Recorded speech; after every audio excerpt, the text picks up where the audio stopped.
Hi, everybody. It's Mrs. Woolley. Thank you so much for joining me. This is our second strategy we're looking at for solving quadratic equations, and it's based on factoring, which is a great review from last week's deck assignment. So after you factor, you're going to use something called zero product property. I abbreviate that ZPP to solve for the solutions to this to a quadratic function. And what ZPP says is any way that the only way that you can get a product of zero is if at least one of those factors is equal to zero, because any non-zero number times zero gives you the product of zero. So what we're going to do is we're going to, first of all, make sure that our equation is written in standard form, and that means that it would be set equal to zero. Then we're going to factor the quadratic, set each of the factors equal to zero, and solve to get the solutions. So there are synonyms for solving or solution, and those synonyms are called the zeros, the x-intercepts, or sometimes they're also referred to as the roots. So in order to apply this process, we're going to use our first example, n squared plus 7n plus 10 equals 0. We can already see that this equation is set equal to 0. So the next thing we're going to do is factor this equation using our guess and check method. So the only way to make n squared is n times n. Now I'm going to look at all the factors that multiply to 10 and that sum to 7. So I know 1 times 10 is 10, 2 times 5 is 10, 3 doesn't go into 10, 4 doesn't go into 10, and I'm back at 5.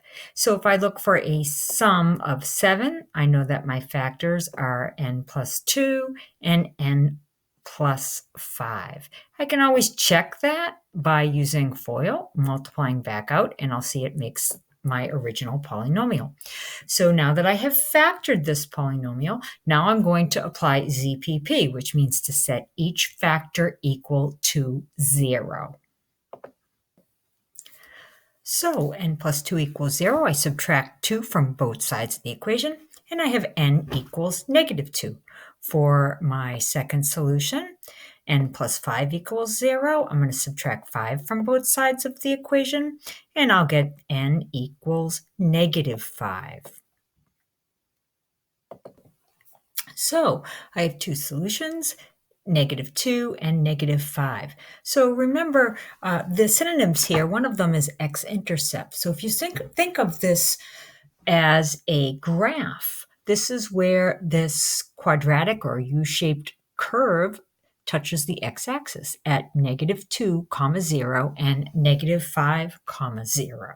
So that's another way to write that solution as an ordered pair. Okay, so next we are going to try a second example. And that second example, and I apologize for that, our second example will be solving by factoring. And this time we see on the right-hand side that we don't have 0. So in order to solve this, the first thing we need to do is add 5 to both sides of this equation. So now we have x squared minus 6x plus 5 equals 0.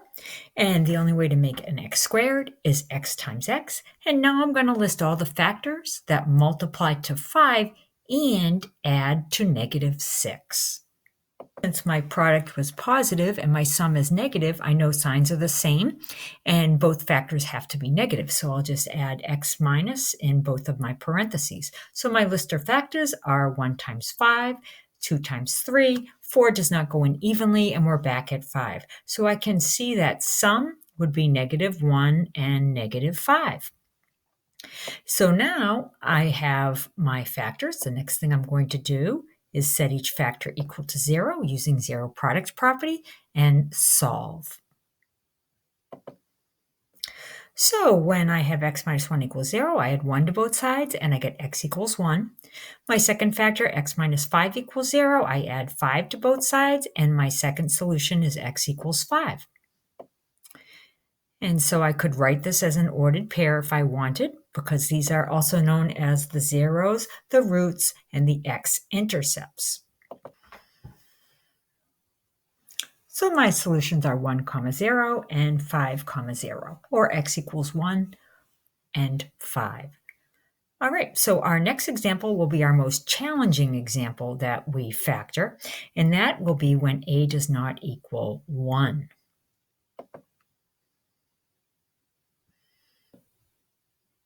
So in this example, we have 10a squared plus a minus 3. And I want to remind you that the coefficient of your a squared is a. The coefficient of the linear term is b, and the constant is c. So a times c is a negative 30. And we're looking for a pair of factors that when they give you a product of negative 30, that same pair gives a sum of a positive 1. So we're going to go ahead and make an organized list of factors, and we want to remember that signs will be different. That's the only way to get a negative product when you're multiplying two numbers, and the larger factor will be positive because the sum is a positive 1. All right, so I have negative 1 times 30, negative 2 times 15, negative 3 times 10, 4 does not go in, and then negative 5 times 6, and I can see that then I would be back at the starting place because I'd have 6 times negative 5. So which pair gives me a sum of 1? Well, negative 5 and 6. So that is the pair that I'm going to use. And if you remember, I'm going to bust that a up and rewrite it as negative 5 and 6. All right, now I'm going to group the first two terms and group the last two terms. You can see 10a squared minus 5 share a common factor of 5, so I'll factor that out, and I'll have 2a minus 1. And then on the second pair, I have 6a minus 3, and I can see that they share a factor of 2, so I will factor that out. So I can see my common factor of 2a minus 1, so I'm going to factor that out, and what is left is 5. Now, if you'll notice, I made a mistake here. This should have been an a. I'm going to go back and add that, and I factored out a 5a. So then I would have a 5a plus 3. Sorry about that. Now, if I was to multiply that back out using FOIL, it would give me the original polynomial. So now I have to apply zero product property, which means to set each of these factors equal to 0. And I'm going to rewrite each of those expressions up here and write them as equations set equal to 0.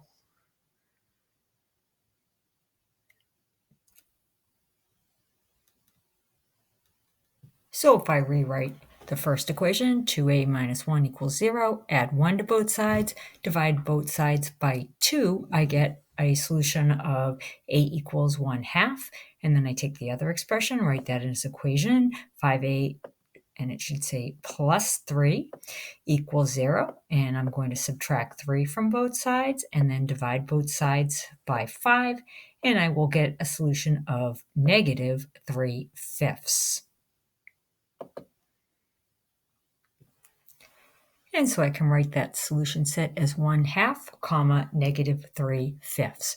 So I hope you enjoyed this video, and the last video will be solving by using the quadratic formula. And the quadratic formula always works. It's a little longer method because you have to apply a formula. And the other thing is you need to memorize the formula in order to be able to apply it.